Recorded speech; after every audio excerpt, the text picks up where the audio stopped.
Hello and welcome to English Learning for Curious Minds by Leonardo English. I'm your host, Alistair Budge, and today we are going to be talking about some of the places in the world where aeroplanes aren't allowed to fly. Some of them you may be able to imagine, but some of them, well, they may just surprise you. Before we get right into it though, I just want to remind those of you listening on Apple Podcasts, Spotify, or wherever you may get your podcasts, that you can get the transcript and key vocabulary for this podcast on the website. So that's leonardoenglish.com.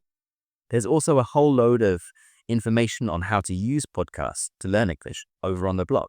So that's well worth a look as well if you haven't already. Okay, back to the matter at hand, the places in the world where planes can't fly. So there are a few categories of places where planes can't fly. Firstly, airspace where countries don't allow other countries' aeroplanes to fly for political reasons.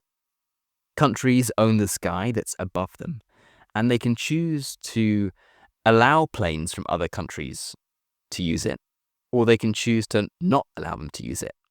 A country might choose to not allow planes from another country to use its airspace if that country isn't an ally. So, for example, Taiwanese aeroplanes can't fly over China. Israeli aeroplanes can't fly over several Arab states, and vice versa, of course. Nowadays, there aren't actually that many countries which ban the use of their airspace to other countries. Also, not allowing planes to go into your airspace means losing out on revenue, because every time an aeroplane goes into the airspace of another country, that country charges a fee for it. But even 30 years ago, things were very different. Russia and China didn't allow Western aeroplanes to use their airspace, meaning that planes from Europe wanting to go east, for example, would need to make a big detour to avoid airspace belonging to the vast Soviet Union and China. For example, a flight from London to Tokyo, and remember that the Japanese economy was booming in the 80s, so this was a very desirable route. So a flight from London to Tokyo would have to go from London to Greenland, then over Alaska, and then come down to Tokyo. If you can imagine a world map or a globe, that's really not a direct route. Now, of course, they just fly over Russia and China. So that's one reason. Secondly, there is the category of places that are considered dangerous for commercial planes to fly over for geographical reasons. One you might be familiar with, or at least could imagine, is Tibet. So Tibet is located on the lofty Tibetan plateau on the northern side of the Himalayas and is joint home to Mount Everest along with Nepal. Now, why can't planes fly over Tibet? Well, there are several reasons. Firstly, Tibet is very high, with an average elevation of almost 5,000 meters. And if you think Mount Everest is 8.8 thousand meters, then that really gives you an idea of quite how high Tibet is. Given that planes fly anywhere from 9.5 to 11.5 kilometers high, that's actually pretty close to the ground in Tibet. There isn't just the risk that you're close to the top of the mountains, but also the risk that if anything goes wrong, well, you'd be in trouble for a few reasons. Firstly, oxygen. Aeroplanes do of course have oxygen masks, but these only have enough oxygen for 15 to 20 minutes. There's a regulation that requires airline operators to be able to descend to around 3,000 meters to ensure that passengers have enough oxygen.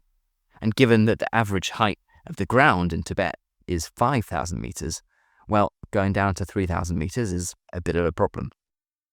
Secondly, if anything goes wrong and a plane is required to make an emergency landing, well, that's not very easy in the Himalayas.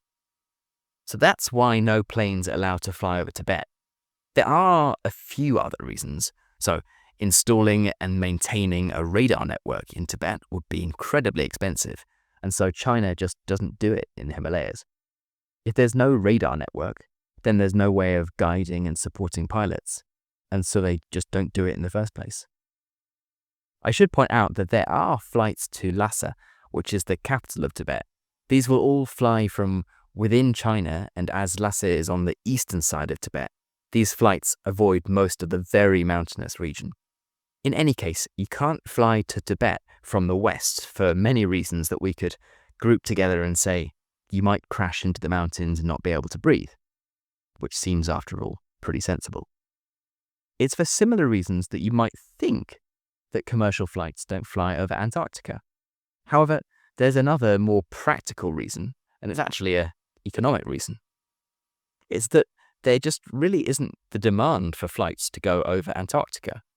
If you take out a globe, you'll see that the only real practical flight would be from somewhere like the bottom of South America to Australia.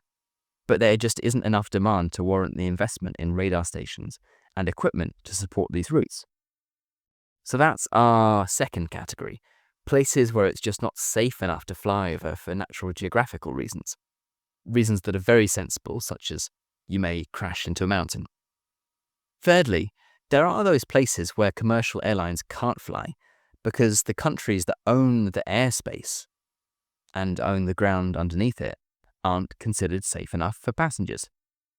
What's called no-fly zones are implemented and then removed on a regular basis and subject to political events. Libya, for example, was subject to a no-fly zone in 2011 and then again in 2018 and 2019. Other areas that have been subject to no-fly zones include Iran, Mali, Yemen, North Korea, the list goes on. The reason that, from time to time, of course, flying is prohibited over these areas is pretty simple. The possibility that the plane might be shot down, or that if it has to make an emergency landing, the passengers will not be given the warmest of welcomes when they land in that country. Finally, our fourth category may just surprise you.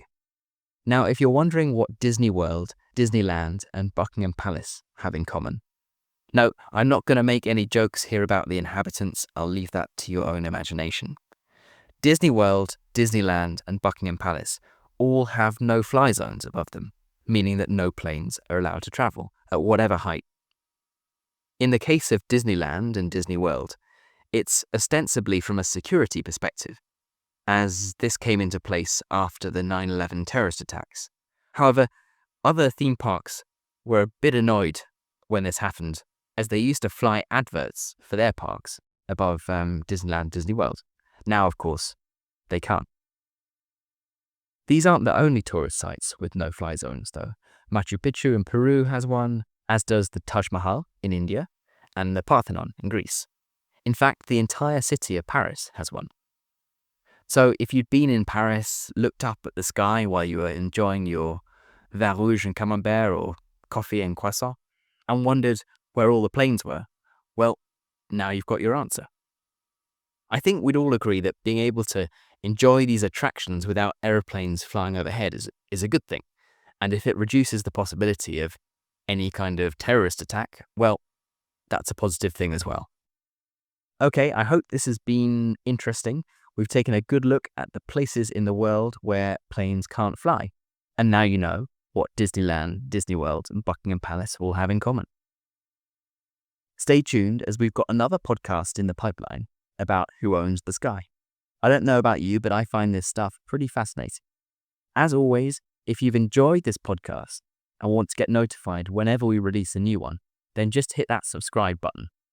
If you're looking for the key vocabulary and transcript for this podcast, you can grab those over on the website, which is leonardoenglish.com. As a final thought, please do consider taking 20 seconds out of your day and leaving a review. Each review helps people find out about the podcast, and the more people who listen, well, the better it'll get for everyone. It's been an absolute pleasure, and I'll catch you in the next episode. You've been listening to me, Alistair Budge, and this has been English Learning for Curious Minds by Leonardo English.